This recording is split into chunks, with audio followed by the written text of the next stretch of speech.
దేవునికి మహిమ కలుగునుగాక. సామెతల గ్రంథము 18వ అధ్యాయము 1వ వచనాన్ని చదువుకొని వాక్య పఠన భాగంగా ప్రార్థన చేసుకొని వాక్యం ధ్యానం చేద్దాం. సామెతల గ్రంథము 18వ అధ్యాయము 1వ వచనం చదవండి. వేరు ఉండగోరువాడు స్వేచ్ఛానుసారముగా నడుచువాడు అట్టివాడు లెస్సైన జ్ఞానమునకు విరోధి. బుద్ధిహీనుడు వివేచనయందు సంతోషపడక. ప్రార్థన చేద్దాం. కృపగలిగిన మా కన్న తండ్రి, మహోన్నతుడైన మా దేవ, నీ నామమునకు స్తుతి, మహిమ, ఘనత, ప్రభావములు తెలియచేస్తూ ఉన్నాం. మరొక అవకాశాన్ని మాకు అనుగ్రహించినందుకు స్తోత్రాలు. చదవబడుతున్న యొక్క లేఖన భాగంలో నుంచి మాతో మాట్లాడండి. వినగల చెవులు, గ్రహించగల మనస్సును దయచేయమని ప్రార్థన చేస్తూ ఉన్నాం. అభ్యంతరపరచ చూచే సాతాను, దురాత్మ, చీకటి శక్తుల ప్రభావాన్ని తొలగించండి. నీ పక్షాన నీవు నిలబెట్టుకున్న నీ దాసుడినైనా నేను అల్పజ్ఞుడను, పాపిని, నిష్ప్రయోజకుడను. కేవలం నీ ప్రేమ, నీ కృపచేత మాత్రమే నిలబెట్టావు. మా అందరితో మాట్లాడి మాకు నేర్పించమని క్రీస్తు యేసు పేరిట ప్రార్థిస్తున్నాము తండ్రి, ఆమెన్. ప్రేమనా దేవుని పిల్లరా, సామెతల గ్రంథము 18వ అధ్యాయము 1వ వచనంలో స్వేచ్ఛానుసారముగా నడచువాడు లెస్సైన జ్ఞానమునకు విరోధి అని వ్రాయబడింది. స్వేచ్ఛానుసారముగా నడుచుట. స్వేచ్ఛానుసారముగా నడుచుట అంటే ఏంటంటే, ఒక నిబంధనలో, ఒక నియమములో, ఒక భక్తిలో లేకుండా తనకు ఏది అనిపిస్తే అది చేయడం, తనకు ఏ ఆలోచన వస్తే అది మాట్లాడడం, అలా బ్రతికే వారిని స్వేచ్ఛానుసారులు అంటారు. స్వేచ్ఛ అంటే ఫ్రీడమ్ అన్నమాట. ఫ్రీగా అబద్ధాలు ఆడేస్తారు, స్వతంత్రంగా స్వేచ్ఛగా ఎలాగైనా బూతులు మాట్లాడతారు. స్వేచ్ఛగా వాళ్ళ ఇష్టానుసారంగా వాళ్ళకి ఏదనిపిస్తే అది చేయడాన్ని స్వేచ్ఛానుసారులు అంటారు. అలా బ్రతికే వాళ్ళను స్వేచ్ఛానుసారులు అంటారు. ఎవరైతే తనకిష్టానుసారంగా బతకాలనుకుంటున్నాడో వాడు లెస్సైన జ్ఞానమునకు, అనగా దేవుని జ్ఞానమునకు, అనగా మంచికి విరోధి అట, శత్రు. దేవుని యొక్క అధికారమునకు స్వేచ్ఛగా బతకాలనుకునేవారు లోబడరు. దేవుని యొక్క ధర్మశాస్త్రమునకు తమ ఇష్టానుసారంగా బతకాలనుకున్న వాళ్ళు పాటించరు, నమ్మరు. కనుక ఇలాంటి వారి యొక్క హృదయము ఏమవుతుందంటే కఠినమైపోతుంది. మనలో కఠిన హృదయము ఏర్పడకుండా చూసుకోవాలి. కఠిన హృదయం అంటే ఏంటంటే ఏదైతే చెప్పబడుతుందో దాన్ని ఇష్టపడకపోవడం, చెప్పబడినది వినకపోవడం, చెప్పబడినది చెయ్యకపోవడం, దీన్ని కఠిన హృదయము అంటారు. ఎవరైతే దేవుని యొక్క మాట ఇష్టపడరో, ఎవరైతే దేవుని మాట వినడానికి ఇష్టపడరో, ఎవరైతే దేవుని మాట పాటించడానికి ఇష్టపడరో వారి యొక్క హృదయము కఠిన హృదయంగా మారి ఉంటుంది అని అర్థం. అంటే వారు స్వేచ్ఛానుసారులు అంటే దేవుడు చెప్పింది చేయడం కాకుండా తమ ఇష్టానుసారంగా చేసేవారిని స్వేచ్ఛానుసారులు అంటారు. ఎవరైతే స్వేచ్ఛానుసారంగా బతకాలనుకుంటున్నారో వారి యొక్క హృదయము కఠినమైపోతుంది. కఠిన హృదయము ఎందుకు ఏర్పడుతుందంటే, స్వేచ్ఛానుసారంగా నడుచుకోవడానికి ఇష్టపడడం వలన కఠిన హృదయం ఏర్పడుతుంది. గుర్తుపెట్టుకోండి. ఒకరికి కఠిన హృదయం ఏర్పడింది అంటే వాడి హృదయము లోపలికి ఇక దేవుని మాటలు వెళ్ళవు. కనుక ఈరోజు పాఠం ఏంటంటే, మన హృదయము కఠినంగా ఏర్పడకుండా చూసుకొనుట. మన హృదయం కఠినమైందనుకోండి, ఇక దేవుని మాట కూడా మనం వినము. కనుక కఠిన హృదయం ఎందుకు ఏర్పడుతుంది?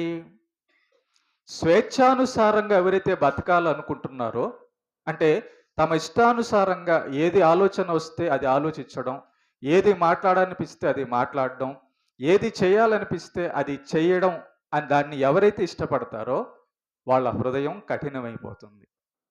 అంటే వారి యొక్క ఒక నిబంధనకు, ఒక న్యాయమునకు, ఒక దేవునికి వారు లోబడరు. కాబట్టి చూడండి, ఎన్ని వారాలు వాక్యం విన్నా ఆ వాక్యం మన హృదయములో, మన జీవితంలో ఉండడం లేదంటే దాని అర్థం ఏంటంటే హృదయం కఠినమైపోయిందని అర్థం. కనుక దేవుని యొక్క అధికారమునకు, ఆయన ఆజ్ఞకు, ఆయన నియమమునకు, నీతి న్యాయమునకు వినుటకు, చేయుటకు ఇష్టం లేకపోవడమే, లోబడకపోవడమే స్వేచ్ఛానుసార జీవితం. ఏమా, ఇది పాపము. ఇది స్వేచ్ఛానుసారమైన జీవితము పాపము.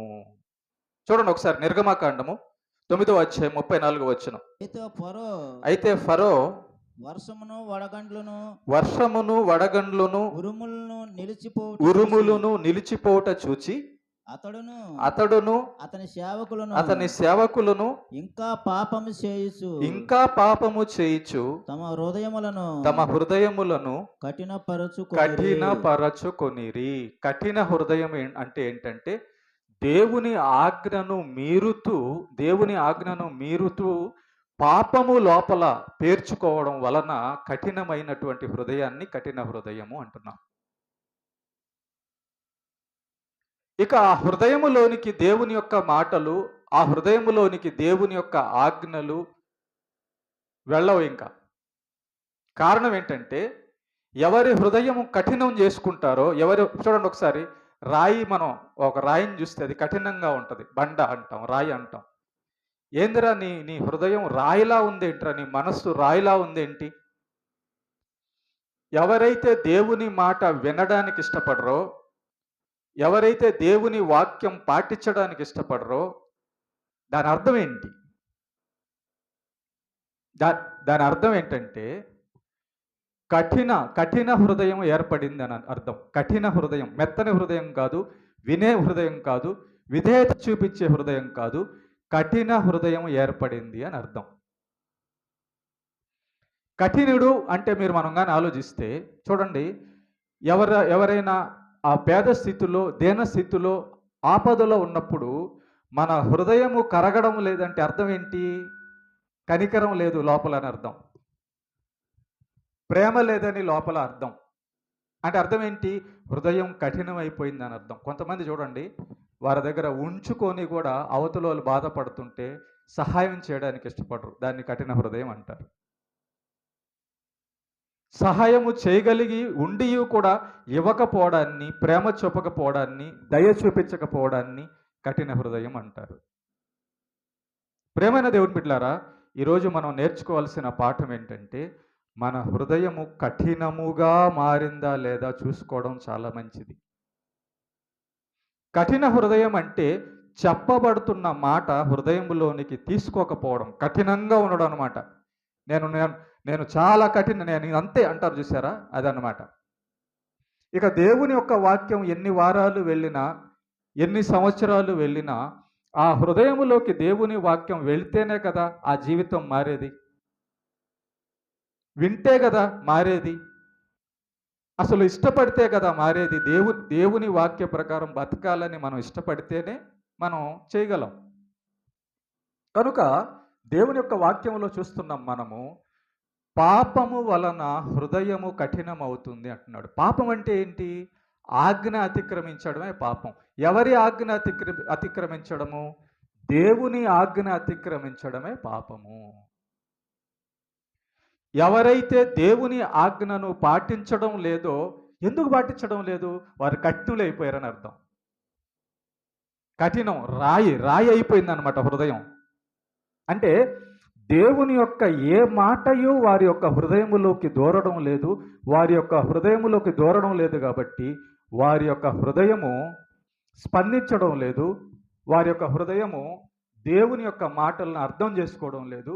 వారి యొక్క హృదయము కఠినమైపోయింది కాబట్టి వారి యొక్క హృదయములో దేవుని యొక్క మాటలు, దేవుని యొక్క ఆజ్ఞలు వెళ్ళడం లేదు కాబట్టి వారు దేవుని చిత్తానుసారంగా వారి బ్రతుకులో దేవుని కార్యాలు కనబడడం లేదు,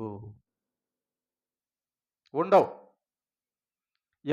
ఎవరి యొక్క హృదయము కఠినమైపోయిందో వారి హృదయాలలో, వారి జీవితంలో దేవుని యొక్క మాటలు, దేవుని యొక్క కార్యాలు కనబడవు. ఎందుకంటే కఠినమైపోయింది కాబట్టి. కనుక ప్రేమైన దేవుని బిడ్డలారా, గుర్తుపెట్టుకోండి, మనం యేసు ప్రభు దగ్గరికి వచ్చింది ఆయన మాట పాటించే దాసులు అవ్వడానికి, స్వేచ్ఛానుసారులు కాదు. యేసు ప్రభు దగ్గరికి వచ్చిన తర్వాత, మందిరంకి వచ్చిన తర్వాత ఇక మన ఇష్టాలతో పని ఉంటే మనం యేసు ప్రభు మాటల ప్రకారం ఎలా బతుకుతాం? బతకలేం. యేసు ప్రభు దగ్గరికి వచ్చిన తర్వాత యేసు ప్రభు మాట పాటించడానికి ఇష్టపడితేనే ఆ జీవితం మార్పు ఉంటుంది. ఆ హృదయములో దేవుని యొక్క మాటలు ఫలింపిస్తాయి.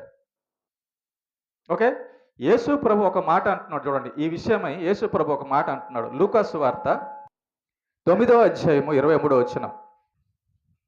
మరియు ఆయన అందరితో ఇట్లనెను, ఎవడైనను నన్ను వెంబడింప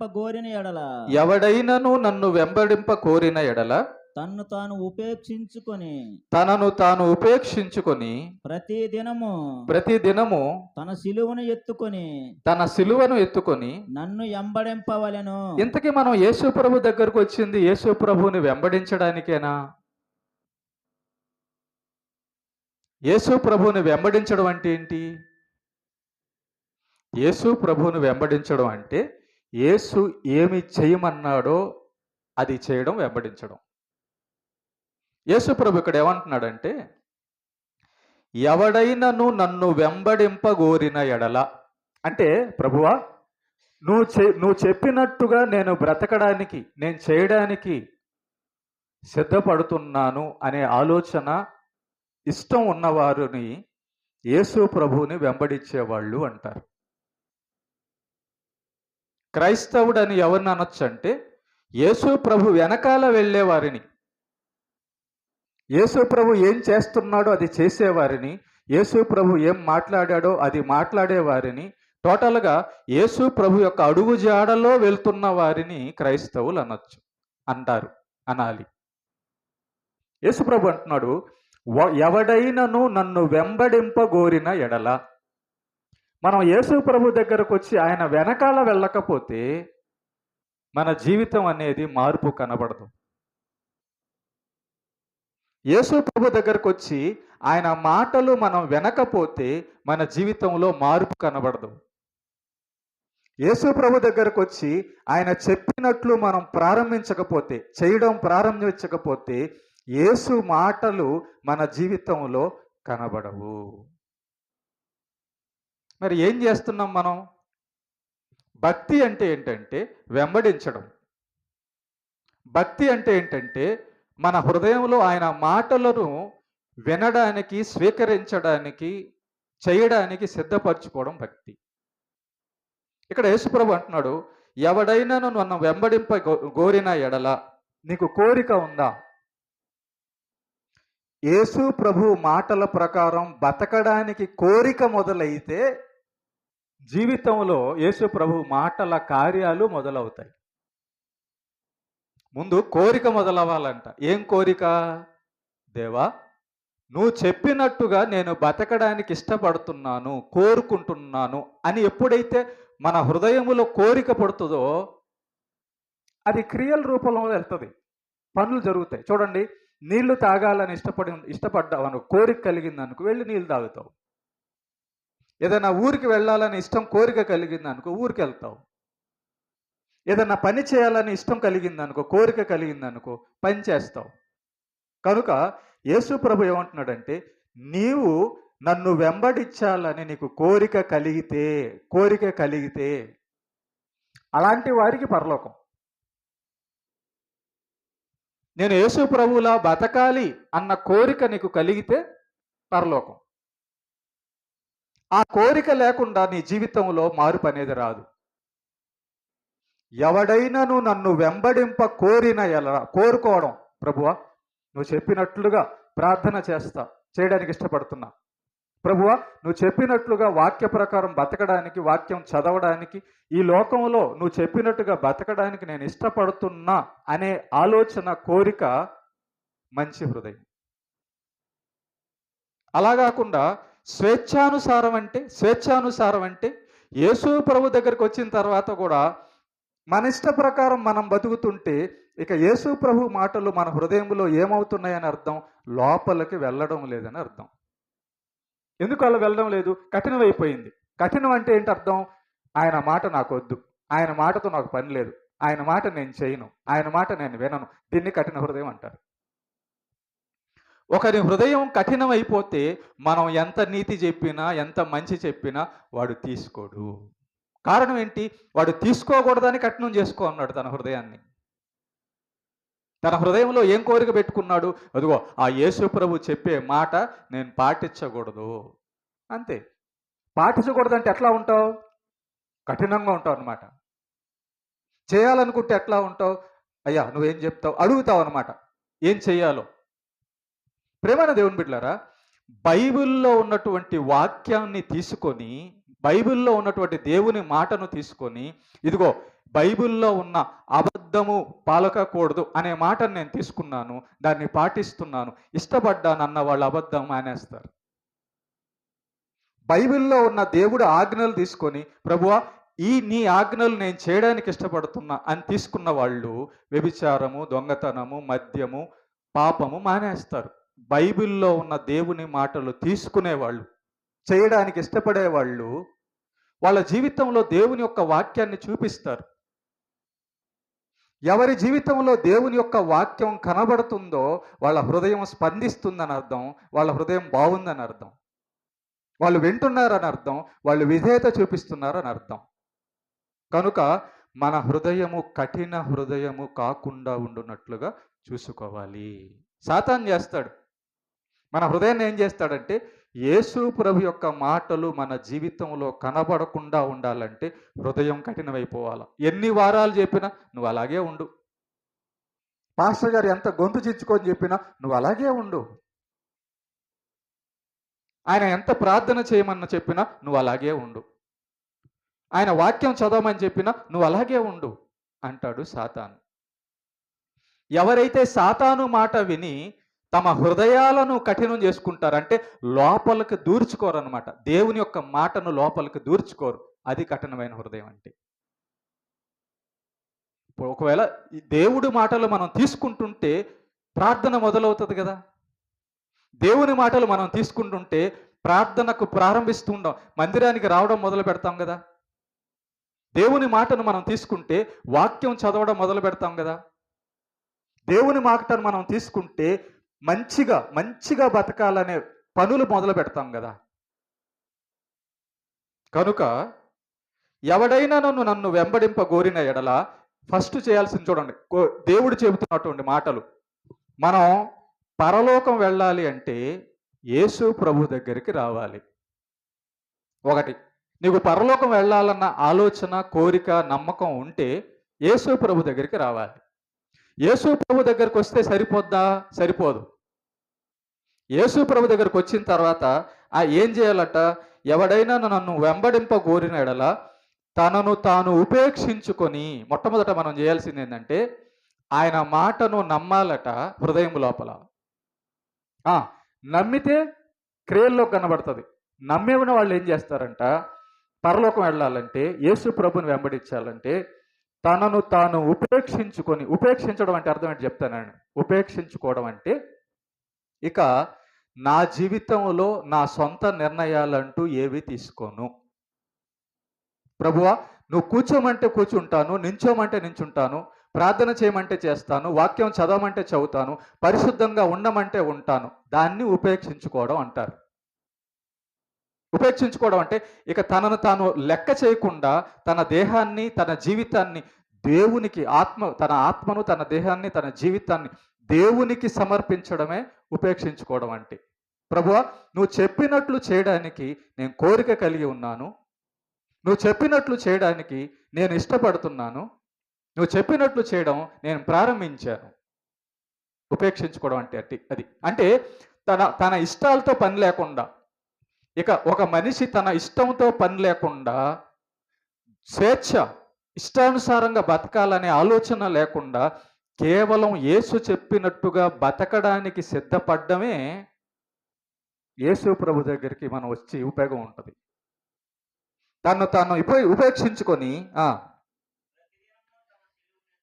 ప్రతిదినము నువ్వు పరలోకం వెళ్ళే జీవితం నీలో కనబడాలట.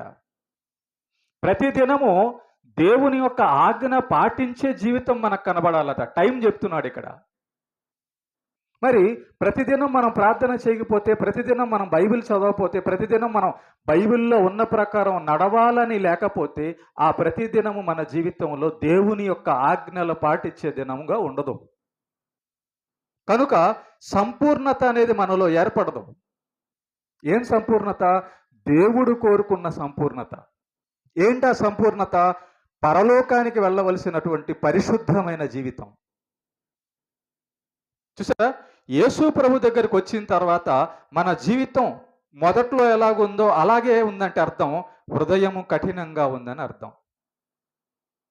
యేసు ప్రభు దగ్గరికి వచ్చిన తర్వాత యేసు చెప్పినట్లు చేయడానికి ప్రారంభిస్తుంటే ఒకరోజు అబద్ధాలు మానేస్తావు, ఒకరోజు బూతులు మానేస్తావు, ఒకరోజు పాపం మానేస్తావు. ఇలాగా మన జీవితంలో కనబడుతుంటుంది అన్నమాట. ఆరాధనకు రావడం, బైబిల్ చదవడం, ఆత్మ సంబంధమైన జీవితం అనేది కనబడుతుంటుంది. ఎప్పుడు? కోరుకున్నప్పుడు, నీతిగా బతకాలని కోరుకున్నప్పుడు, ఎప్పుడు ఆయన చెప్పింది విని విధేయత చూపిస్తున్నప్పుడు, పాటిస్తున్నప్పుడు మన జీవితంలో పరలోకానికి వెళ్ళేటటువంటి ప్రవర్తన కనబడుతుంది. మీకు ఒక మాట చెప్తాను జాగ్రత్తగా.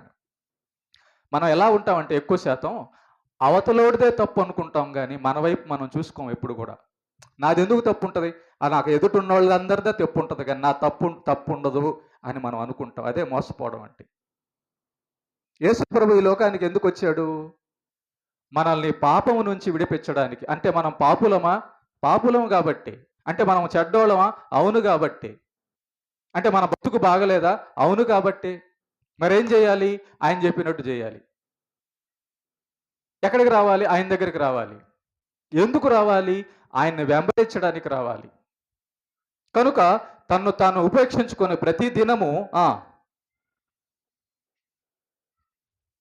ప్రతిదినము తన సిలువను ఎత్తుకొని. సిలువ అంటే ఏంటమ్మా? యేసు ప్రభువుని సిలువ వేయబడినప్పుడు ఆయనకు వచ్చింది కష్టమా, సంతోషమా? సిలువ అంటే శ్రమ. సిలువ అంటే ఏంటి? శ్రమ. దేవుడు చెప్పినట్టుగా బతకడానికి నేను కష్టపడతాను, ఆ కష్టాన్ని స్వీకరిస్తాను, కష్టం నీతిగా బతకడానికి నేను కష్టపడతాను అనడమే శ్రమ, సిలువను ఎత్తుకోవడం అంటే. యేసు ప్రభు దగ్గరకు వచ్చిన తర్వాత నేను నీతిగా బతకడానికి కష్టపడతాను అనే నిర్ణయం లేకపోతే, కోరిక లేకపోతే, ఆలోచన లేకపోతే మన హృదయంలో దేవుని యొక్క వాక్యము, మన జీవితంలో దేవుడు కోరుకున్న స్వరూపము ఏర్పడదు. కొంత ఇష్టం తెచ్చే నష్టం. ఈరోజు బైబిల్లోంచి ఒక వ్యక్తిని చూపిస్తాను. కొంత ఇష్టం తెచ్చే నష్టం. మనలో చాలామంది ఎలా ఉంటున్నారంటే మందిరానికి వచ్చేవారుగా ఉన్నారు, కానీ వారిలో దేవుని యొక్క క్రియలు పరిపూర్ణంగా లేకుండా కొంతమందిలో ఉంది. దేవుని యొక్క మాటలు వారి జీవితంలో లేకుండా కొంతమందిలో ఉంది. దేవుని యొక్క ప్రార్థన వారి జీవితంలో లేకుండా ఉంది. ఆరాధన లేకుండా ఉంది. ఏంటి దీనికి కారణం? ఏంటి దీనికి కారణం అంటే వాళ్ళ సొంత ఇష్టాలు కొన్ని ఉన్నాయి. ఆ సొంత ఇష్టాలు విడిచిపెట్టడం లేదు. ఆ సొంత ఇష్టాల వలన దేవుని యొక్క ఇష్టం పక్కకి వెళ్ళిపోతుంది. వాళ్ళ సొంత ఇష్టం బ్రతుకు వలన దేవుడు చెప్పిన బ్రతుకు ఏర్పడడం లేదు. ప్రేమన దేవుని బిడ్డలారా, చూడండి ఒకసారి యోహాను సువార్త 6వ అధ్యాయం 6వ అధ్యాయము 66వ వచనం. యోహాను సువార్త 6వ అధ్యాయము. అప్పటి నుండి ఆయన శిష్యులలో అనేకులు వెనుక తీసి మరి ఎన్నడూను ఆయన కొంతమంది యేసు ప్రభువును మొదట్లో వెంబడించారట. కానీ యేసు ప్రభు చెప్పినటువంటి నీతిగా బతకడానికి వారు ఇష్టపడలేదు. యేసు ప్రభు చెప్పిన మాటలు వాళ్ళకి ఇష్టం కాలేదు. కనుక అప్పటి నుండి యేసు ప్రభువుని వెంబడించడం మానేశారట. యేసు ప్రభు దగ్గరకు వచ్చిన ప్రతి వారికి యేసు ప్రభు ఏం చెప్తున్నాడంటే, నేను చెప్పినట్టు చేస్తావా, నేను చెప్పినట్టు బతుకుతావా, నేను చెప్పినట్టు వింటావా అని అంటున్నాడు యేసు ప్రభు. వాళ్ళు ఎందుకు వచ్చారు? రోగం తగ్గిద్దేమో, రొట్టెలు దొరుకుతాయేమో అని వచ్చారు, డబ్బులు దొరుకుతుందేమో అని వచ్చారు.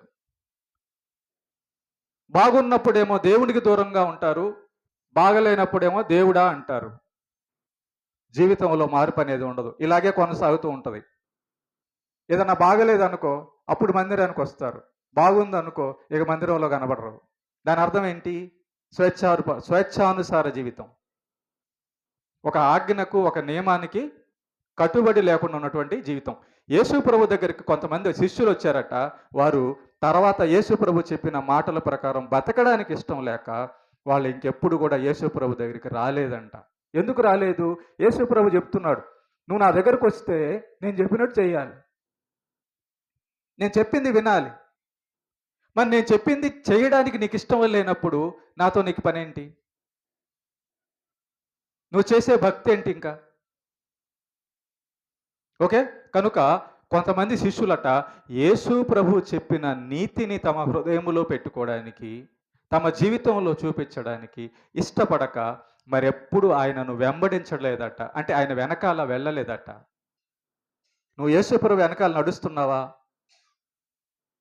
యేసు ప్రభు వెనకాల వెళ్ళడం అంటే, వెంబడించడం అంటే ఆయన ఏం చెప్తున్నాడో అది చేస్తూ వెళ్ళడం, దాన్ని వెంబడించడం అంటారు. ఓకే, కనుక బైబిల్లోంచి ఒక వ్యక్తిని మీకు చూపిస్తాను. అతనిలాగా మనం ఉండకూడదు. మన హృదయం కఠినం కాకూడదు. కఠినం కాకుండా మన హృదయాన్ని చూసుకోవాలి. ఎలాగా చూద్దాం ఒకసారి. మత్తయి సువార్త 19వ అధ్యాయము. మత్తయి సువార్త 19వ అధ్యాయము 16 నుంచి చూద్దాం.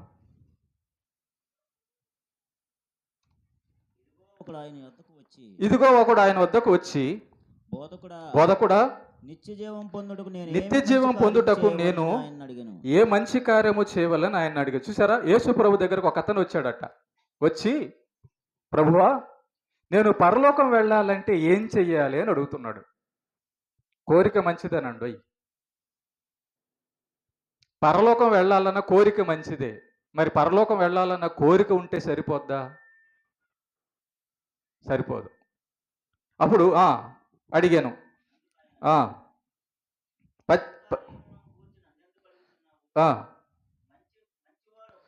మంచివాడు ఒక్కడే.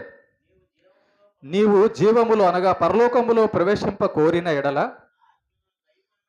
పరలోకం వెళ్ళాలన్న ఆశ నిగ్గాను ఉంటే నువ్వు నీతిగా బతకాలంట, ఆజ్ఞలు గైకొనాలట. ఎవరి ఆజ్ఞలు? యేసు ప్రభు ఆజ్ఞలు, దేవుని ఆజ్ఞలు. నీకు పరలోకం వెళ్ళాలని ఉంటే నీలో పుట్టాల్సింది కోరిక ఏంటి? నీతిగా బతకాలని. అంతే కదా. పరలోకంలో ఎవరు ఉంటారు? పాపులు ఉంటారా, నీతిమంతులు ఉంటారా? నీతిమంతులు ఉంటారు. మరి నీతిమంతులుగా ఇక్కడైతే కదా అక్కడికి వెళ్తావు. నీతిమంతులుగా ఎలా మారుతావు? నీతిమంతుడిగా ఎలా మారుతావు? దేవుని మాటల ప్రకారం బతుకుతుంటే, దేవుని మాటలు మన జీవితంలోకి వస్తే నీతిమంతుడు అవుతావు. దేవుని మాటల ప్రకారం మన జీవితం ఏర్పడితే పరలోకానికి అర్హుడవుతావు కదా. ఒకడు వచ్చాడట యేసు ప్రభు దగ్గరికి వచ్చి, ప్రభువా, నేను పరలోకం వెళ్ళాలంటే ఏం చేయాలంటే ఆయన ఏం చెప్తున్నాడు? ఆజ్ఞలను గైకొనమని చెప్పాను. ఎవరి ఆజ్ఞలు? దేవుని యొక్క ఆజ్ఞలు. పరలోకం ఎవరిది? దేవుడిది. పరలోకంలో అధికారి ఎవరు? దేవుడు. ఆ పరలోకానికి మనల్ని పిలవాల్సింది ఎవరు? రప్పించుకోవాల్సింది ఎవరు? దేవుడు. మరి ఆయన పరలోకంలోకి మనల్ని తీసుకోవాలంటే ముఖ్యమైనది ఏంటి? జీవితం. పరలోకానికి ఆయన మనల్ని తీసుకోవాలంటే జీవితం ముఖ్యం. అందం, బలం, డబ్బు, చదువు, జ్ఞానం కాదు. ఈ లోక సంబంధమైనవేవి కాదు. ఆయన ఆజ్ఞలు పరలోకంలో పాటించడానికి వెళ్ళేవాడే పరలోకం వస్తాడు. భూమి మీద చూడండి, దేవుడు మనకు ఒక ఆజ్ఞలు ఇచ్చాడు, గ్రంథాన్ని ఇచ్చాడు. ఈ ఆజ్ఞలు మన జీవితంలో ఏమవుతున్నాయి? సంవత్సరాలు గడిచిపోతున్నాయి. మరి ప్రతి సంవత్సరానికి ఒక మరియమ్మలాగా, ఒక మోషేలాగా, ఒక ఎస్తేర్ లాగా, ఒక దావీదులాగా మన జీవితం ఎందుకు రూపాంతరం చెందడం లేదు? హృదయం కఠినమైందేమో. కఠినమైందంటే అర్థం ఏంటి? లోపలికి పోవడం లేదేమో. కఠినం అంటే అర్థం ఏంటి? చేయడానికి ఇష్టపడడం లేదేమో. కనుక యేసుప్రభు అన్నాడు, ఆజ్ఞలు గైకొనమన్నాడు. అతడితో, నేను పరలోకం వెళ్ళాలి అని యేసుప్రభు దగ్గరికి వచ్చిన వ్యక్తితో యేసుప్రభు ఏమంటున్నాడు అంటే, ఆజ్ఞలు గైకొను అంటున్నాడు. అప్పుడు అతడు అంటున్నాడు, చూడండి ఒకసారి, ఏ ఆజ్ఞలని యేసుప్రభుని అడుగుతున్నాడు. ప్రభువా, నేను పరలోకం వెళ్ళాలంటే ఆజ్ఞలు గైకొనమన్నావు కదా, ఏ ఆజ్ఞలు? యేసు ప్రభు చెప్తున్నాడు, ఇదిగో పరలోకం వెళ్ళాలని, నువ్వు పరలోకం వెళ్ళాలంటే ఈ ఆజ్ఞలు గైకొనాలి. ఏ ఆజ్ఞలు? నరహత్య చేయవద్దు, వ్యభిచారం చేయవద్దు, దొంగతనం చేయవద్దు, అబద్ధం చెప్పొద్దు, తల్లిదండ్రులు సన్మానింపుము, నిన్ను వలె నీ పొరుగు వారిని ప్రేమింపబలును అనే ఆజ్ఞలు ఉన్నాయి నాయన. నువ్వు పరలోకం రావాలనుకున్నావు అనుకో, ఇదిగో ఈ ఆజ్ఞలు పాటించు. ఈ ఆజ్ఞలు పాటిస్తే పరిశుద్ధుడవు, నీతిమంతుడవు, దైవభక్తుడవు అవుతావు. ఎప్పుడైతే నీవు పరిశుద్ధుడు అవుతావో పరలోకంలో నీకు స్థానం దొరికింది. పరలోకంలో స్థానం కావాలంటే ఇక్కడ జీవితం మారాలి. చూపించాలి నాకు. ఎలాగా? ఆజ్ఞలు గైకొనే జీవితం చూపించు. నువ్వు భూమి మీద దేవుని ఆజ్ఞలు గైకొనకపోతే పరలోకం ఎలా వస్తుంది నీకు? రాదు. కనుక ఈ ఆజ్ఞలు దేవుడు చెప్పాడు అతనితో. యేసు ప్రభు చెప్పాడు, ఇదిగో పలానా ఆజ్ఞలు చెప్పన్నాడు. అప్పుడు అతను ఏమంటున్నాడు చూడండి. అందుకు ఆ యవ్వనుడు, 20వ వచనం, ఇవన్నీ ప్రభువా నువ్వు చెప్పినవి ఉన్నావే, అవన్నీ అనుసరిస్తూనే ఉన్నాను. ఇంకనూ నాకు కొదువ ఏమని ఆయన్ని అడిగాను. అందుకు యేసు, నీవు పరిపూర్ణుడవటకు కోరిన ఎడల పోయి నీ ఆస్తి నమ్మి బేదలకెమ్ము, అప్పుడు పరలోకమందు నీకు ధనము కలుగును. నీవు వచ్చి నన్ను వెంబడింపమని అతనితో చెప్పాను. అయితే కనుక వ్యసనపడుచు ఎందుకు వచ్చాడు? ఎందుకు వెళ్ళిపోయాడు? వచ్చింది ఎందుకు? వెళ్ళిపోయింది ఎందుకు? పరలోకం వెళ్ళాలని వచ్చాడు. యేసు ప్రభు చెప్పాడు, పరలోకం వెళ్ళాలంటే నువ్వు ఈ ఆజ్ఞలు పాటించాలన్నాడు. ప్రభువా నేను వాటిని పాటిస్తున్నాను అన్నాడు. యేసు ప్రభు ఏమన్నాడు తెలుసా? అవే కాదు, ఇంకొక ఆజ్ఞ కూడా ఉంది అని అన్నాడు. ఆ ఆజ్ఞ ఇతనికి ఇష్టం లేదు. మన జీవితంలో దేవుడు చెప్పిన పనులలో కొన్ని మనకి ఇష్టం లేదేమో. చెడు మానేయమంటే దేవుడు, నీకు ఇష్టం లేదనుకో, చెడు అలాగే ఉంటుంది. మంచి జీవితం జీవించాలని దేవుడు నీతో చెప్పినప్పుడు నీకు ఇష్టం లేదనుకో, జీవితం అలాగే ఉంటుంది.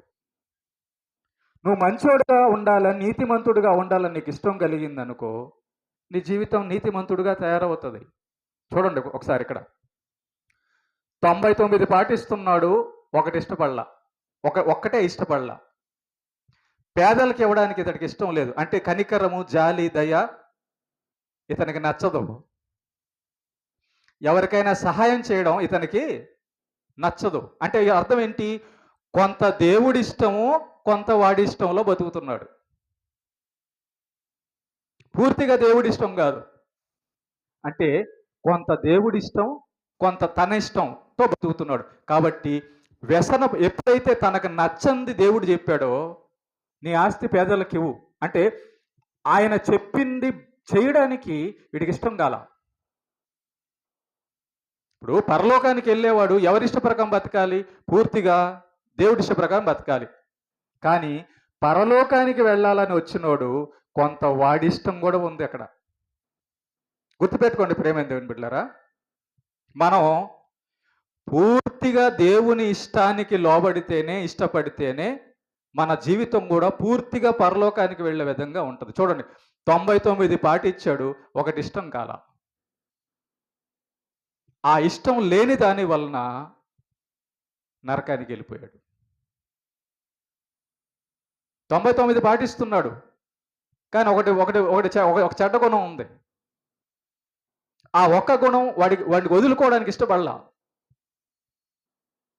దేవుడు చెప్పిన ఆ ఒక ఆజ్ఞను 99 పాటిస్తూ ఒక ఆజ్ఞ విషయంలో మాత్రం ఇష్టం కావడం వల్ల, అందుకే వ్యసనపడుచు వెళ్ళిపోయాను అని రాయబడింది. ఎక్కడికి వెళ్ళిపోయాడు? దేవుడి నుంచి దూరంగా వెళ్ళిపోయాడు. ఎక్కడికి వెళ్ళిపోయాడు? పరలోకపు జీవితంలోంచి దూరంగా వెళ్ళిపోయాడు. ఎక్కడికి వెళ్ళిపోయాడు? నరకానికి వెళ్ళిపోయాడు. కారణం ఏంటి? కొంత వాడి ఇష్టం ఉంది, కొంత అతని ఇష్టం ఉంది.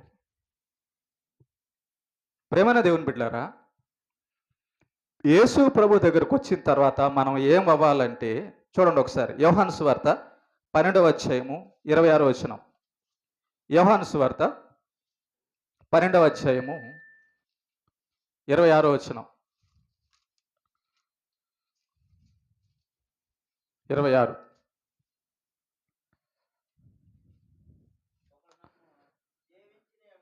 ఒకడు నన్ను సేవించిన ఎడల నన్ను వెంబడింపవలెను. నన్ను వెంబడింపవలెను. చాలు చాలు.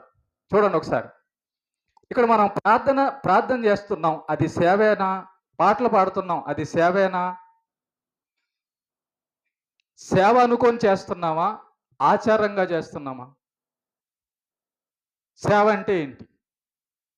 సేవ అంటే ఏంటంటే, దేవుడు మనకి ఏం ఆజ్ఞ ఇస్తున్నాడో వాటిని చేయడమే సేవ అంటే. ఆయన యజమాని, మనం దాసులము. గుర్తుపెట్టుకోండి, కఠిన హృదయము ఏర్పడకుండా ఉండాలంటే దాసుడు అవ్వాలి. దాసుడు అంటే ఎవరు? యజమాని ఏ పని చెబితే, ఏ పని చెప్పినా, ఏ మాట చెప్పినా దాన్ని విని పాటించడానికి ఇష్టపడిన వారిని దాసులు అంటారు. బైబిల్లో మనం గమనిస్తే అపోస్తలులు, భక్తులందరూ, పేతురు కానీ, పౌలు గారు కానీ, వీరందరూ కూడా మేము యేసుక్రీస్తునకు దాసులము అన్నారు. దాసులం అంటే, ప్రభువా మాకు స్వేచ్ఛ అనేది ఏమి లేదు, నువ్వేం చెప్తే అదే మా జీవితం. యేసు ప్రభువుని ఎందుకు వెంబడించాలంటే దాసుడు అవ్వడానికి వెంబడించాలి. దాసుడు అవ్వడం అంటే ఏంటంటే, ఇక మా సొంత ఇష్టాలు ఏమి లేవు ప్రభువా, నువ్వు కూర్చోమంటే కూర్చుంటాం, నించోమంటే నించుంటాం, రమ్మన్నప్పుడు వస్తాం, వెళ్ళమన్నప్పుడు వెళ్తాం. అదే దాసత్వం అంటే. కనుక కొంత ఇష్టం, కొంత దేవుని ఇష్టం ఉన్నవాడు నరకానికి వెళ్ళిపోయాడు. 99 పాటిస్తూ ఒకటి ఇష్టం లేనివాడు నరకానికి పోయాడు. అంటే మనకి ఇప్పుడు అర్థం కావాల్సింది ఏంటంటే, ఒకడు నన్ను సేవించిన ఎడల, నువ్వు దేవుణ్ణి సేవకుడవైతే దేవునికి దాసుడు అవ్వాలి, దేవునికి దాసురాలు అవ్వాలి. దాసుడంటే ఆయన ఏం చెప్తాడో అది చేయడం. చూద్దాం ఒకసారి మత్తయి సువార్త 18వ అధ్యాయం 3వ వచనం చూడండి ఒకసారి. మత్తయి సువార్త 18వ అధ్యాయము 3వ వచనం. 3. మీరు మార్పు నొంది బిడ్డల వంటి వారైతేనే గాని పరలోక రాజ్యంలో ప్రవేశింపరని. బిడ్డల వంటి వారు అవడం అంటే ఏంటి? అర్థం ఏంటి? బిడ్డల వంటి వారు అవడం అంటే అర్థం ఏంటో చెప్తానేనండి అన్నా. బిడ్డల వంటి వారు అవడం అంటే ఏంటి? వినండి ఒకసారి. బిడ్డల వంటి వారు అవడం అంటే ఏంటో చెప్తానండి. ఇప్పుడు ఆ బిడ్డ ఉన్నాడు, వాళ్ళ నాన్న ఏం చెబితే అది చేస్తాడు. వాళ్ళ నాన్న ఏం చెబితే అది చేస్తాడు. చిన్న బిడ్డలు చూడండి, మనం చెప్పంగానే ఇది ఎందుకు చేయాలి, చేయడం అవసరమా, నీ ఇష్ట ప్రకారం నేను ఎందుకు చేయాలి, ఇలాంటి మాటలు బిడ్డల దగ్గర, మాట వినే బిడ్డల దగ్గర రావు. ఒక బిడ్డకి నాన్న ఆ పెన్ తీసుకురా, లేకపోతే ఆ గ్లాస్ తీసుకురా, లేకపోతే ఆ మంచినీళ్ళు తీసుకురా అంటే ఎందుకు చేయాలి, ఎప్పుడు చేయాలి, ఇప్పుడే చేయాలా, తర్వాత చేయొచ్చు కదా, అసలు నీకెందుకు చేయాలి, ఈ క్వశ్చన్స్ ఏం రావు. అంటే దాని అర్థం ఏంటి? వాళ్ళకంటూ సొంత ఇష్టాలు ఏముండవు. నాన్న చెప్పాడు చేయాలంతే, అమ్మ చెప్పింది చేయాలంతే. దీన్ని బిడ్డల మనస్తత్వం, చిన్న మాట వినే బిడ్డల మనస్తత్వం అంటారు. యేసుప్రభు ఏమంటున్నాడంటే, మీరు మార్పు నుండి బిడ్డల వంటి వారైతే కానీ పరలోకం వెళ్ళలేరు. బిడ్డల వంటి వారు అవడం అంటే మన సొంత ఇష్టాలన్నీ వదిలేసి పిల్లలు చెప్పంగానే ఎలా చేస్తారో, అట చెప్పంగానే ఎలాగైతే చేస్తారో అలా మార్పు పొందితే కానీ పరలోకం రారు అంటున్నాడు. ఒకడికి చెప్పంగానే చేసేవాడే దాసుడు. వాడి హృదయం కఠినంగా లేదని అర్థం. ఇప్పుడే చేయాలా, తర్వాత చేయొచ్చు కదా, ఇలా ఎందుకు చేయాలి, అలా ఎందుకు చేయాలి అంటే అది స్వేచ్ఛ. స్వేచ్ఛాపరుడుగా ఉండకూడదు అని చెప్పి బైబిల్ చెబుతుంది. తీతుకు రాసిన పత్రిక తీతు 1:7. తీతుకు రాసిన పత్రిక 1:7 చూడండి ఒకసారి. 1వ అధ్యాయం 7వ వచనం. ఎందుకనగా అధ్యక్షుడు దేవుని గృహ నిర్వాహకుని వలె నిందారహితుడే ఉండవడను. స్వేచ్ఛాపరుడును, ముక్కోపియు, మద్యపానియు, కొట్టువాడును, దుర్లాభము అపేక్షించువాడును కాక. అంటే స్వేచ్ఛాపరుడై ఉండకూడదట. పరలోకానికి వెళ్ళేవాడు తన ఇష్టానుసారంగా బతికేవాడుగా ఉండకూడదు. మన బతుకుల్లో దేవునికి స్థానం ఉంటే, దేవుడి మాటకు స్థానం ఉంటే మన బ్రతుకుల్లో దేవుని వాక్యం కనబడుతుంది. గుర్తుపెట్టుకోండి, మనం దాసులమైతేనే పరలోకానికి వెళ్తాం. చిన్న బిడ్డల్లాగా ప్రభు ఏం చెప్పాడో, ప్రభు ఈ మాట చెప్పాడు నేను చేసేయాలంతే. దాన్ని దాసత్వం, దాసురాలు అంటారు, దాన్ని సేవ అంటారు. దేవుని యొక్క నియమమునకు లోబడ్డానికి అది కష్టమైనా నష్టమైనా, ప్రభువా నువ్వు కష్టమైనా నష్టమైనా నువ్వు చెప్పింది నేను చేస్తాను, దీన్నే దాసత్వము అంటారు, దాసురాలు అంటారు. ప్రభు దూత మరియమ్మ దగ్గరికి వచ్చి, మరియా నీవు ధన్యురాలవు, ఇదిగో నీ గర్భమందు రక్షకుడైన యేసుక్రీస్తు పుట్టబోచున్నాడు అంటే, అప్పుడు మరియా అంటది, నేను కన్యకను కదా అంటే, దేవుడి పరిశుద్ధాత్మ నిన్ను కమ్ముకున్నప్పుడు, ఆయన పుడతాడని అన్నప్పుడు నేను ప్రభు దాసురాలను, ప్రభు చెప్పినట్లుగా అనుకున్నట్లుగా నాకు జరుగునుగాక. ప్రభు ఏది అనుకుంటున్నాడో అది నా జీవితంలో జరుగునుగాక అని స్వీకరించడం, దాసత్వం అవడం కావాలి. అది మంచి హృదయం. మరి కఠిన హృదయం అంటే ఎన్ని సంవత్సరాలైనా మరియమ్మలాగా ఎందుకు మారడం లేదు? ఎన్ని సంవత్సరాలైనా మోషేలాగా ఎందుకు లేదు? ఎన్ని సంవత్సరాలైనా పౌలులాగా ఎందుకు బతకడం, దావీదులాగా ఎందుకు లేదు? జీవితం కఠినమైపోయి ఉంది. కనుక కఠిన హృదయులు స్వేచ్ఛానుసారులు కఠిన హృదయులు అయిపోతారు. స్వేచ్ఛానుసారులు అంటే కొంత దేవుడు చెప్పినట్టుగా ఆదివారం వస్తున్నావు, కానీ ఎందుకు వస్తున్నావు? ఒకసారి నిన్ను నీవు ప్రశ్నించుకో. నేను మందిరాల్లో ఉన్నది ఏం పని చేయడానికి? నేను మందిరానికి వెళ్తుంది ఏం పని చేయడానికి? దేవుని మాటలు తీసుకొని ఆ మాటల ప్రకారం నా జీవితం రూపుదిద్దుకోవడానికా, లేక ఏదో లోక సంబంధమైన భౌతిక సంబంధమైన ఆరోగ్యం ఇస్తాడేమో అని, డబ్బు ఇస్తాడేమో అని కూర్చుంటున్నావా? అది వెంబడించడం కాదు, స్వేచ్ఛ. అది నువ్వు నీ ఇష్టసారంగా బతకాలనుకున్నప్పుడు దేవుని యొక్క నీతి నీకు అడ్డొస్తుంది. స్వేచ్ఛగా బతకాలనుకున్న వాడికి పాపమే ఉంటుంది, కానీ నీతి ఎక్కడ ఉంటుంది? ఏది పడితే అది చెయ్యాలి, ఏది పడితే అది మాట్లాడాలి, ఎక్కడ పడితే అక్కడికి వెళ్ళాలి అనుకున్నవాడు స్వేచ్ఛ అంటే పాపమే. పరిశుద్ధత అంటే ఏంటి? నియమం అంటే ఏంటి? దేవుని యొక్క వాక్యానికి లోబడ్డం, దేవుని యొక్క అధికారానికి లోబడ్డం. ప్రేమన దేవుని బిడ్డలారా, మనము దేవుని అధికారమునకు, నియమమునకు లోబడ్డానికి దాసులైతే తప్ప మన జీవితంలో మార్పు, దేవుడు కోరుకున్న మార్పు రాదు, కనబడదు. యేసు ప్రభు దగ్గరకు వచ్చిన తర్వాత ప్రభువా, నువ్వు చెప్పినట్టుగా నేను బతకడానికి ఇష్టపడుతున్నాను, కష్టమైన నష్టమైన తర్వాత అని అనుకున్నప్పుడు ఇక మన హృదయంలో చింత ఎక్కడ ఉంటుంది? మన జీవితంలో పాపం ఎక్కడ ఉంటుంది? కొంత ఇష్టం, కొంత దేవుని ఇష్టం. ఇలాంటి వాళ్ళు పరలోకానికి సిద్ధపడరు.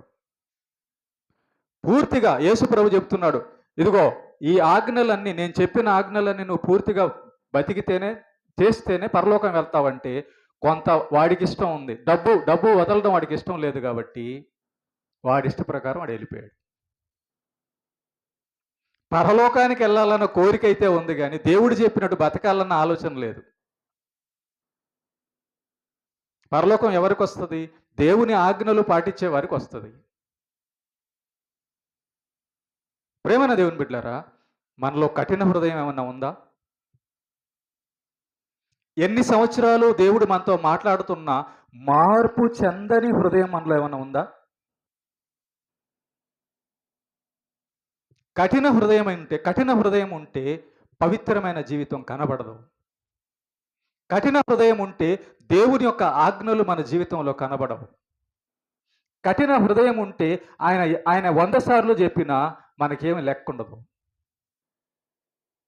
దేవుడు పాస్టర్ గారి ద్వారా 1000 సార్లు చెప్పినా, 1000 మెసేజ్లు విన్నా కూర్చొని వెళ్ళిపోతుంటావు, మార్పే ఉండదు. కారణం ఏంటి? హృదయం కఠినం అయిపోయింది. కఠినం అంటే నేను ఇది చేయకూడదంటే నేను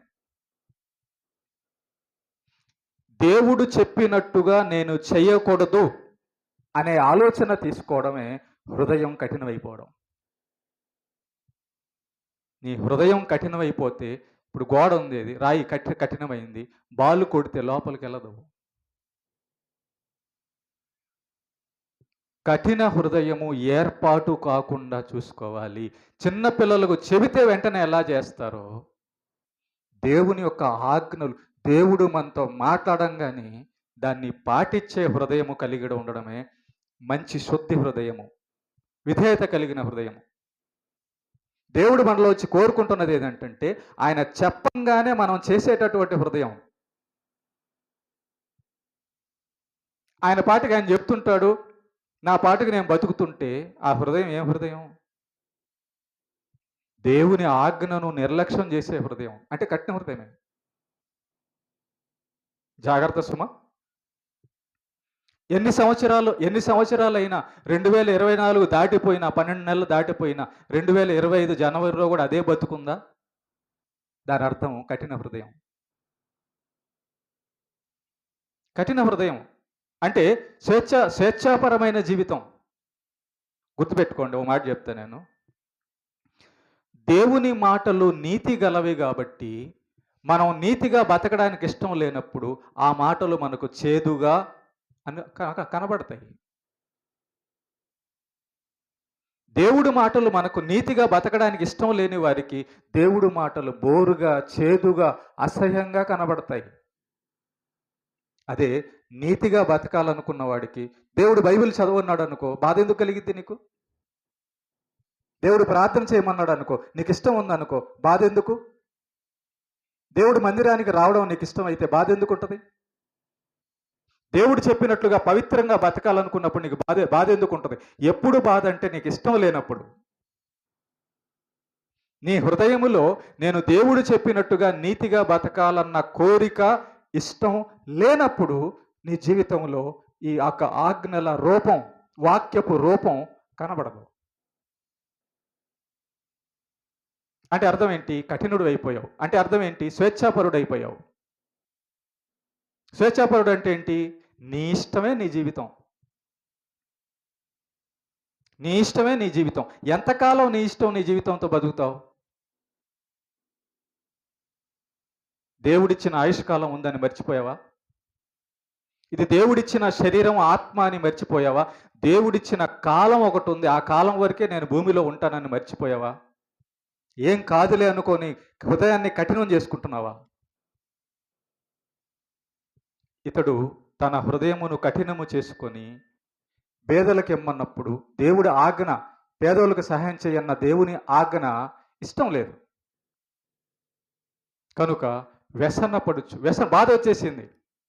కొంతమందికి బాధ వస్తుంటుంది, నీతిగా బతకండి, నీతిగా బతకండి, అది చేయండి, ఇది చేయండి అన్నప్పుడు వాళ్ళకు బాధ, కోపం వస్తుంది. కారణం ఏంటి? వాళ్ళకి ఇష్టం ఉండదు.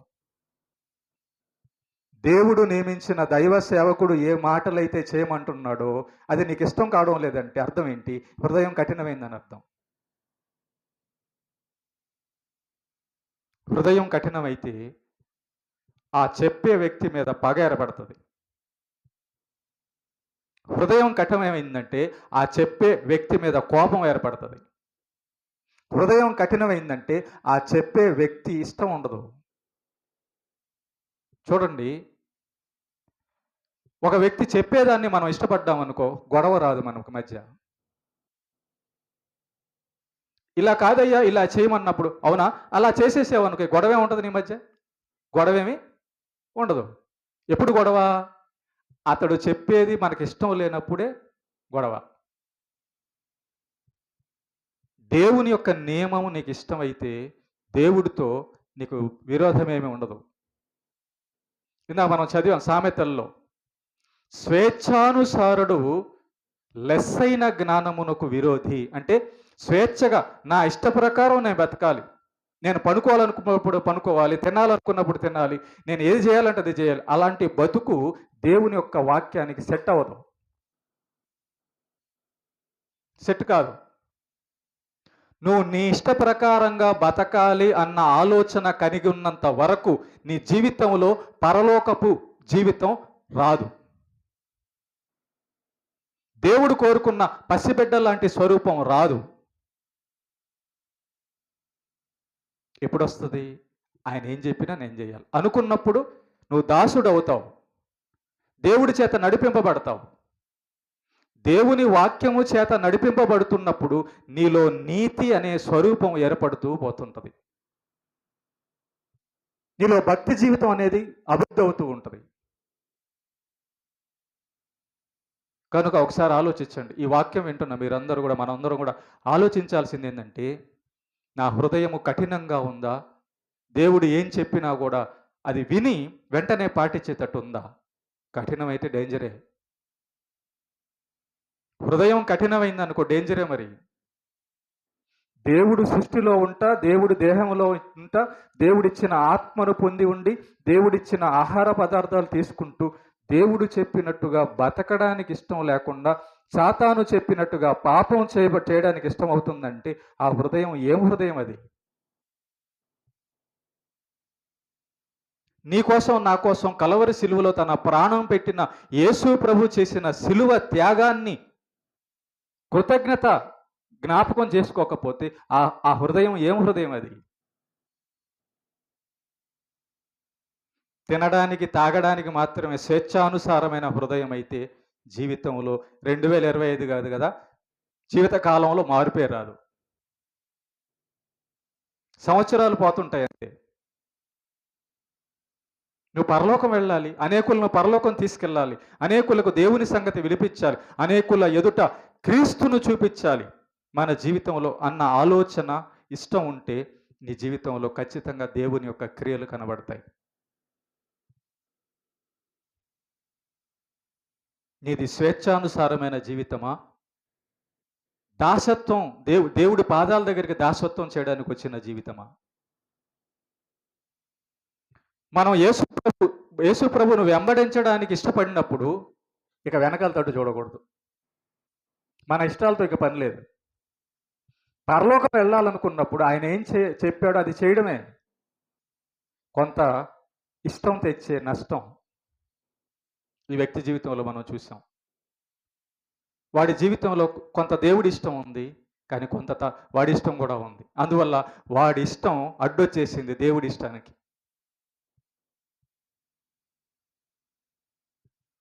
పసిబిడ్డలాగా మనం ఒప్పుకుంటేనే, దాసుల్లాగా మనం మారితేనే, మన సొంత ఇష్టాలు విడిచిపెడితేనే మనం దేవుడు చెప్పిన ఆకారానికి వస్తాం. దేవుడు చెప్పిన జీవితం మనలో ఏర్పడుతుంది. కనుక పరలోకం వెళ్ళాలన్న ఆలోచన ఉంటే పసిబిడ్డలాగా దేవుడు చెప్పినట్టుగా చేసుకుంటూ వెళ్ళాలి.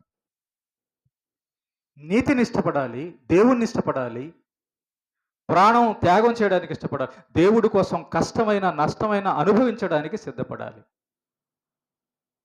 మరి ఈరోజు ఈ వాక్యం వింటున్న మీలో పసిబిడ్డలాగా దేవుని యొక్క వాక్యం గైకొనే హృదయం ఉందా?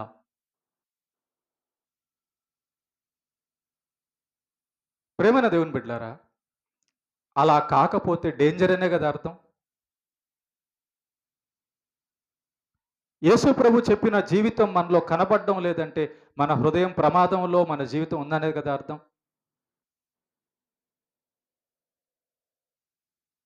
కనుక స్వేచ్ఛాపరుడై ఉండుట చాలా ప్రమాదం. ఇష్టానుసారంగా బతకాలనుకోవడం చాలా ప్రమాదం. ఇంకోటి కూడా లాస్ట్లో, కొంత దేవుని ఇష్టం కొంత మన ఇష్టం ఉండడం ఇంకా చాలా ప్రమాదం. యేసు ప్రభు దాని గురించి ఏమన్నాడు తెలుసా? ఆ మాట గురించి, చల్లగానైనా ఉండు వెచ్చగానైనా ఉండు, నులివెచ్చగా ఉంటే చాలా డేంజర్ అన్నాడు. అంటే దాని అర్థం ఏంటి? కొంత మన ఇష్టం కొంత దేవుని ఇష్టం, ఇది డేంజర్. నువ్వు పరలోకానికి వెళ్ళాలనుకుంటే అవతల గట్టులో ఉండు, నరకానికి వెళ్ళాలనుకుంటే యువతల గట్టులో ఉండు. నేను పరలోకం వెళ్ళాలనుకొని కొంత మన ఇష్టసారం బతుకుతున్నాం అనుకో, పరలోకం వెళ్ళావు. నరకానికి వెళ్ళాలనుకో డిసైడ్ చేసుకున్నావు అనుకో, వెళ్ళిపో ఒకే దారిలో. యేసు ప్రభు దగ్గరికి వచ్చిన తర్వాత యేసు ప్రభుని మనం వెంబడించడం అంటే ఆయన ఏం చెప్తున్నాడో అది చేయడం. వెంబడించడం అంటే మన సొంత నిర్ణయాలతో ఇక పని లేకుండా పోవడం. యేసు ప్రభు ఒక మాట చెప్పాడు, నేను తిరిగి వచ్చి నిన్ను పరలోకం తీసుకెళ్తాను అన్నాడు. నా వాక్యము గైకొను అన్నాడు. అదే మన జీవితం అయి ఉండాలి. వాక్యము గైకొనడమే భూమి మీద మన జీవితం అయి ఉండాలి. మనల్ని చూసినప్పుడు దేవుని యొక్క ఆజ్ఞలు కలిగిన జీవితం మనలో కనబడాలి. ప్రభువా, రెండో దానికి నా యొక్క జీవితంలో అవకాశం లేదు, నువ్వు ఏం చెప్తున్నావో అది చేయడానికే నేను ఈ లోకంలో బతుకుతాను అనే నిర్ణయం తీసుకోవడము మంచి హృదయం. చూడండి ఒకసారి, ఇప్పుడు దేవుడు మనతో మాట్లాడుతున్నాడు. కఠిన హృదయమా, స్వేచ్ఛానుసారమైన హృదయమా, లోబడే హృదయమా? ఒకవేళ నీది లోబడే హృదయం అయితే ఇప్పుడు వింటున్న ఈ వాక్యాన్ని బట్టి అవును కదా, నేను యేసుప్రభు దగ్గరకు వచ్చినప్పుడు ఆయన చెప్పింది చేయడానికి కదా నేను వచ్చాను అనుకునే పని అయితే ఈ క్షణమే నీలో మార్పు మొదలవుతుంది. నువ్వు వినబడుతున్న ఈ మాటలు నీ హృదయంలోకి వెళ్తుంటే, తీసుకుంటుంటే వెంటనే ఏం మొదలవ్వాలి? వెంటనే నీ జీవితం మొదలవ్వాలి. వెంటనే పరలోకానికి వెళ్ళే జీవితం మొదలవ్వాలి. వెంటనే దేవుడి ఆజ్ఞకు లోబడే పిల్లల్లాంటి జీవితం ఏర్పడాలి. అలా కాలేదు. వాక్యం ఎన్ని వారాలు వాక్యం వింటున్నా మన జీవితంలో కనీసం ప్రయత్నం, ప్రభువా నేను నీతిగా బతకడానికి ప్రయత్నిస్తున్నాను, నాకు సహాయం చెయ్యన్న ప్రయత్నం కూడా లేకపోతే హృదయం కఠినమైపోయిందని అర్థం. కఠినమైందా? వినరంతే. సాతాను దేవుడి మాట పాటించడు, వినడు. కారణం కఠినమైపోయింది వాడి హృదయం, గర్వంతో కఠినమైపోయింది. దేవుడు నీతిగా బతకమంటే నీతిగా బతకడానికి వాడికి ఇష్టమే లేదు. కాబట్టి దేవుడు ఎన్ని ప్రసంగాలు వాడి ముందు చేసినా ఉపయోగం లేదు. కారణము హృదయం కఠినమైపోయింది. లోపల నేను దేవుడు చెప్పినట్టు బతకాలన్న ఆలోచన లేదు. ఏ రోజు ముగిసిపోద్దో జాగ్రత్త. ఏ రోజు జీవితం ముగిసిపోద్దో జాగ్రత్త. ఈ లోకం శాశ్వతం కాదు, ఈ దేహం శాశ్వతం కాదు, ఈ జీవితం శాశ్వతం కాదు.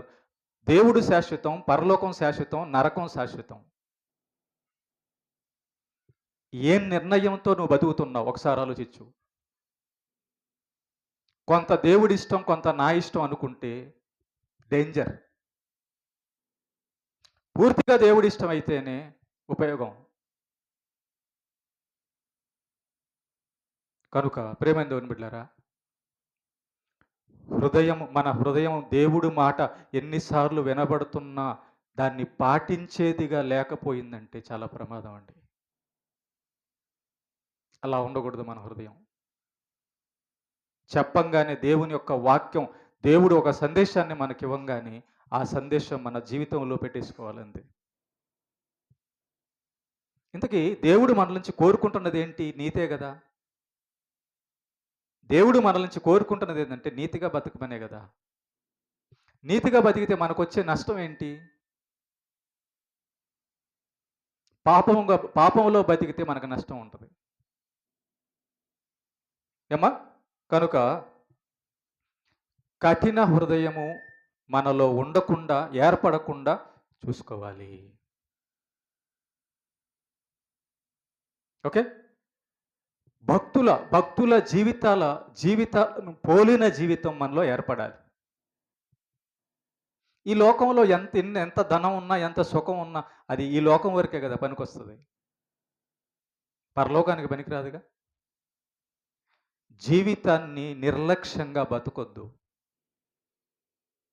దేవుడిచ్చిన పరలోకానికి వెళ్ళే ఈ అవకాశాన్ని పోగొట్టుకోవద్దు.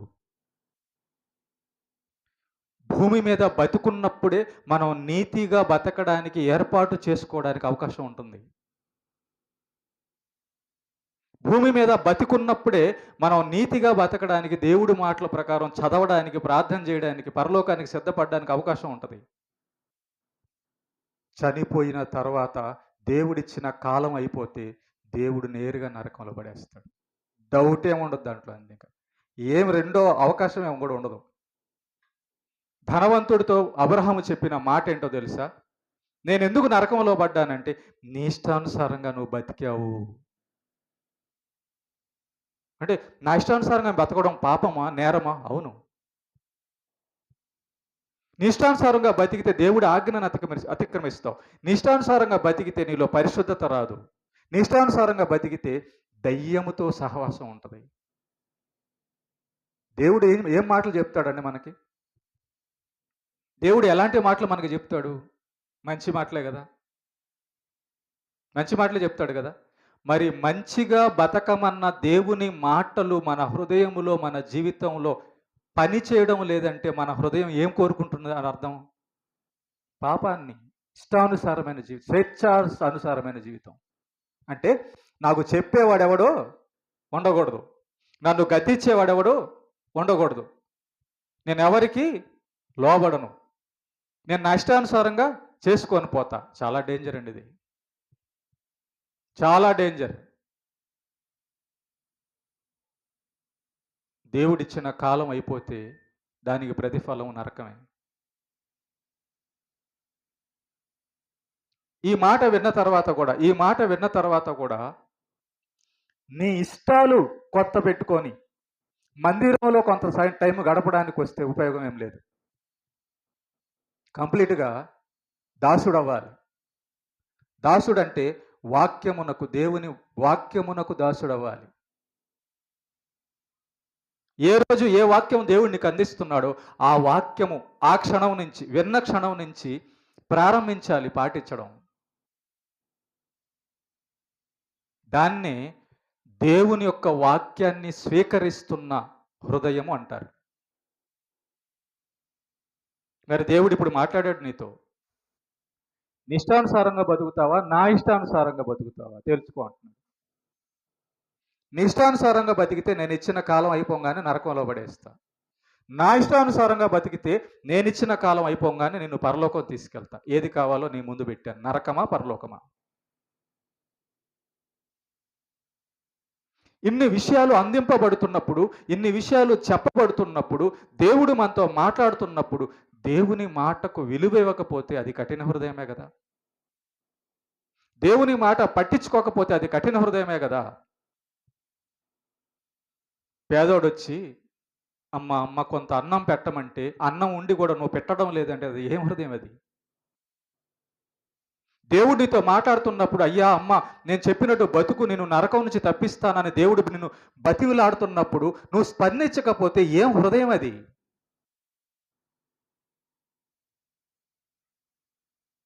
ప్రతిరోజు ఇష్టానుసారంగా బతుకుతావా? ప్రతి సంవత్సరం ఇష్టానుసారంగా బతుకుతావా? వద్దు ప్రేమ దేవుని బిడ్డలారా. మనం దేవుడు చెప్పినట్టుగా బతికితేనే ఆయన దాసులము, ఆయన బిడ్డలము, క్రైస్తవులము అవుతాం.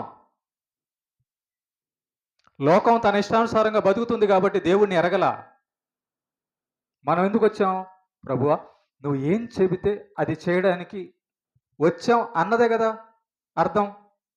ప్రార్థన, చర్చికి రావడం అంటే, వాక్యం చదవడం అంటే, ప్రార్థన చేయడం అంటే. ఆది కాండం నుంచి ప్రకటన గ్రంథం వరకు దేవుడు మనకు అప్పగించిన పనులున్నాయి. దేవుడు మనతో మాట్లాడడానికి ఇష్టపడిన మాటలు ఉన్నాయి గ్రంథంలో.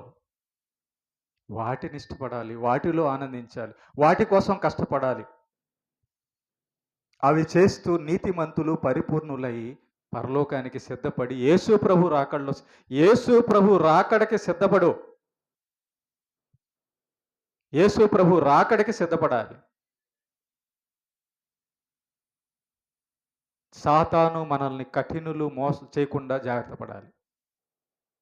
ఈ వాక్యం విన్న తర్వాత అవును కదా, నేను నా ఇష్ట ప్రకారం చేయకూడదు కదా అని నీలో అనిపించాలి. వినంగానే మొదలవ్వాలి మనసులో. మనసు మంచిదైతే. నీ హృదయం కఠినంగా లేకపోతే, ఇప్పుడు దేవునితో మాట్లాడుతున్న మాటలేంటి? మంచి మాటలే, నీతి కలిగిన నీతిగా బతకమంటున్నాడు కదా. ఇది ఎందుకు ఇష్టం కాదు? ఇష్టం కాలేదంటే లోపల హృదయము కఠినమైపోయిందని అర్థం. ఒకరితో మనకు పని లేదు. ఈ లోకం ఎలా బతుకుతుందో మనకు పని లేదు. మనకు దేవుడితో పని. పరలోకం మన ఊరు. ఏమా? కాబట్టి ఇదిగో, కొంత ఇష్టం, కొంత దేవుని ఇష్టం ఉండి నరకానికి వెళ్ళిపోయిన వారి వల్లే మనం బతకూడదు.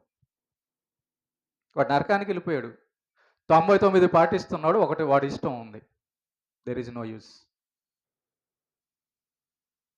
యేసు ప్రభు దగ్గరకు వచ్చి యేసు ప్రభుని దూరం చేసుకొని వెళ్ళిపోయాడు. కారణం ఏంటి? వాడి సొంత ఇష్టం ఒకటి ఉండడం వల్ల.